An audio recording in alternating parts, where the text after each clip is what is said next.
In the dim, sterile glow of Willow Creek Nursing Home's common room, where the air hung heavy with the scent of antiseptic and forgotten memories, a frail 93-year-old man named Harold Jenkins shuffled across the linoleum floor, his cane tapping like a hesitant heartbeat against the cold tiles. Harold, a decorated World War II veteran whose medals lay tucked away in a dusty drawer, had once stormed the beaches of Normandy with unyielding courage, but now his body betrayed him at every turn, his mind flickering between clarity and the fog of dementia. On this fateful afternoon, as he reached for a spilled cup of water, his trembling hand knocked over a tray, sending utensils clattering to the ground.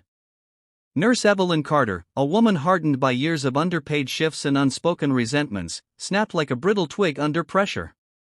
Without a second thought, her foot lashed out in frustration, connecting with Harold's shin in a sharp kick that sent him crumpling to the floor with a gasp of pain. The room froze, but what Evelyn didn't know was that outside the wide bay windows, a thunderous roar of motorcycle engines had just died down, and 25 leather-clad bikers from the local Veterans Riders Club had dismounted, drawn by a tip about honoring an old soldier inside. As Harold whimpered softly, clutching his leg, the door burst open, and the bikers flooded in, their boots echoing like judgment. Evelyn's face drained of color as one towering figure, his beard streaked with gray and eyes burning with fury, stepped forward and uttered words that shattered the silence. "That's my father." The room held its breath, the weight of generations colliding in that single, electrifying moment. If you believe in the power of kindness and the beauty of second chances, hit that like button right now, drop a comment sharing your own story of unexpected reunions, share this video with someone who needs a reminder of humanity's resilience, and subscribe to channel name for more heart-touching tales that restore your faith in the world. Harold Jenkins had not always been this fragile shell of a man, confined to the monotonous rhythms of a nursing home where days blurred into one another like faded photographs. Born in 1932 in a small farming town in rural Kansas, Harold grew up during the Great Depression, learning early the harsh lessons of scarcity and survival. His father, a stoic wheat farmer, taught him to rise before dawn, to mend fences with calloused hands, and to never complain when the dust storms swallowed the horizon. But war came knocking when Harold was just 19, drafting him into the chaos of World War II. He shipped out to Europe, leaving behind a sweetheart named Clara, whose letters became his lifeline amid the mud and mayhem. On D-Day, as waves crashed against the Normandy shores and bullets whistled like angry hornets, Harold charged forward, his heart pounding not just with fear but with a fierce determination to protect the brothers beside him. He lost friends that day, young men with dreams cut short, and carried shrapnel in his leg as a permanent reminder. Yet, he survived, earning a Purple Heart and a Bronze Star for pulling a wounded comrade from a burning tank under enemy fire.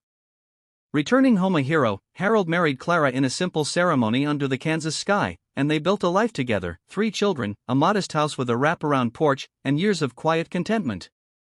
But life, as Harold often reflected in his clearer moments, was a battlefield of its own.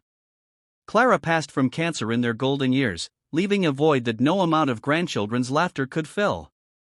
His children scattered, jobs pulling them to distant cities, and Harold's health declined, his once strong body weakened by arthritis and the relentless march of time. Dementia crept in like a thief, stealing memories one by one, until his daughter, overwhelmed by the demands of caregiving, placed him in Willow Creek. There, he became just another resident, his stories of valor reduced to mumbled fragments that few bothered to hear. Nurse Evelyn Carter, the woman whose impulsive act would unravel so many lives, carried her own invisible scars beneath her crisp uniform. At 45, she had spent 2 decades in the nursing field, starting with wide-eyed idealism fresh out of school, dreaming of making a difference in the twilight years of the elderly.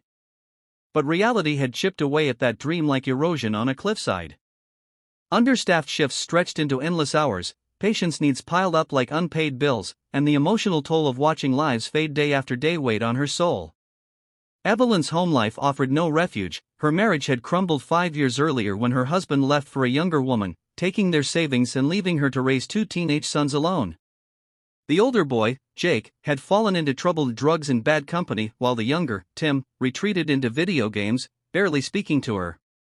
Money was tight, the nursing home paid barely enough to cover rent and groceries, and Evelyn often skipped meals to ensure her boys ate. Frustration simmered beneath her surface, manifesting in short tempers and hurried care.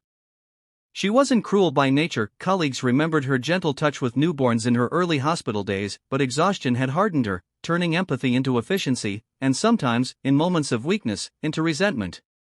Harold, with his frequent spills and wandering episodes, had become a particular source of irritation. His dementia-fueled repetitions grated on her nerves, reminding her too much of her own mother's decline years ago, a pain she buried deep. On that afternoon, when Harold's tray crashed down, it was the final straw in a day filled with bedpan changes, medication mishaps, and a supervisor's reprimand. Her kick wasn't planned, it was a burst of pent-up anger, a regrettable lapse that she would replay in nightmares for years to come. As the bikers entered, Evelyn's world tilted, her heart racing as she realized the gravity of her mistake, not just professionally, but humanly.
Tommy took a step back, then another, his breath hitching. He saw it now, the way Jake stood, not like a victim but like a man who'd faced hell and kept walking. He saw the photo tucked in the edge of Jake's jacket, a faded Polaroid of a woman and a little girl, their smiles bright against a sunset. Tommy's own mother had left when he was 6, his father's fists her parting gift. He'd joined Spider's crew to feel something, to belong, but all he'd found was emptiness. Jake's words weren't just for him, they were for the boy he'd been, the one who'd cried himself to sleep wishing someone would see him. Tommy's hand dropped, his shoulders shaking, and he whispered, "I'm done." The diner seemed to exhale. Spider screamed, calling Tommy a traitor, but the crew was unraveling, their unity fracturing like cheap glass. One by one, they backed away, their eyes darting to the door, to the rain, to anywhere but Jake's steady gaze. Spider spat curses, promising revenge, but his voice cracked, betraying the fear beneath his anger. Jake released him, stepping back, his hands open, unarmed, unafraid. Spider stumbled, nearly falling, then bolted for the door, his crew scrambling after him, leaving only the echo of their boots and the wreckage of a shattered ketchup bottle. Silence settled, heavy but warm, like the first light after a storm.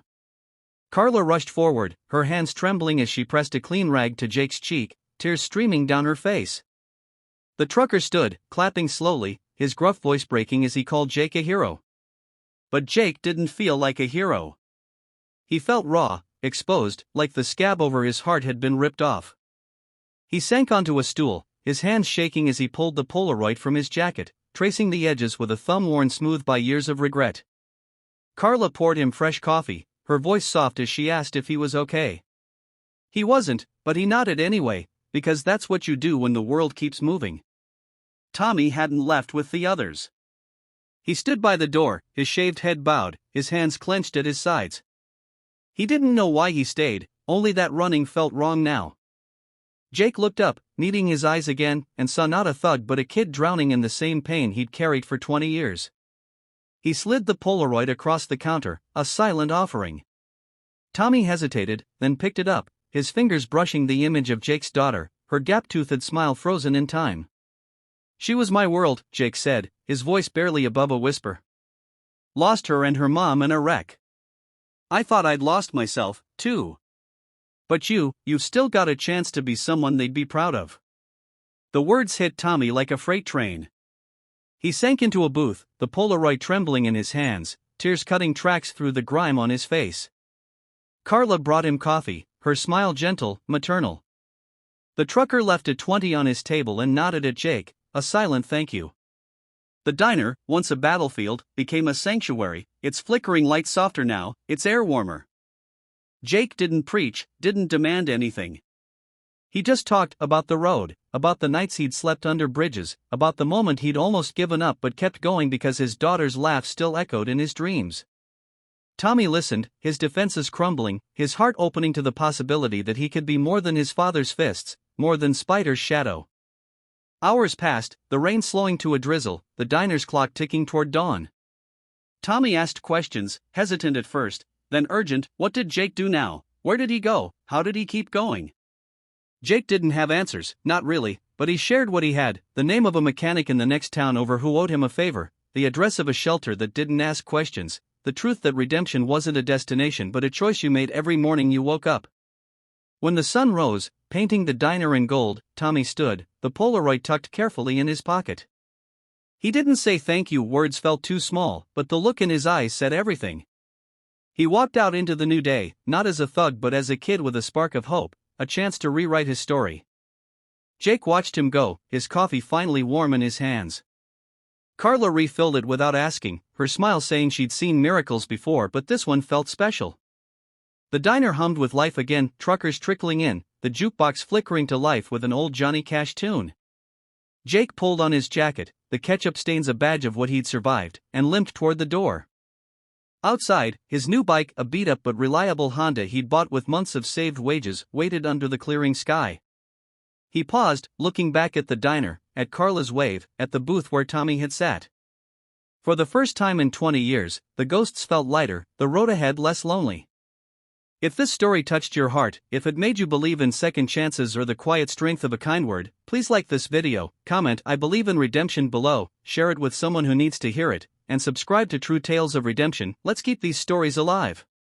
And before you go, drop a comment with a time in your life when someone gave you a second chance, or when you gave one. It's how we remind each other that no one's story is over.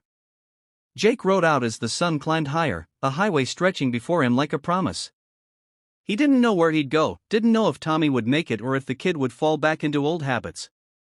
But he knew one thing: that night, in a diner lit by flickering neon, two broken men had found a piece of themselves they thought was gone forever. And that was enough to keep writing, enough to keep believing, enough to face another mile, another dawn, another chance to be the man his daughter would have been proud of. The ending wasn't a fight or a showdown, it was a spark, a connection, a reminder that even in the darkest nights, a single act of courage could light the way home.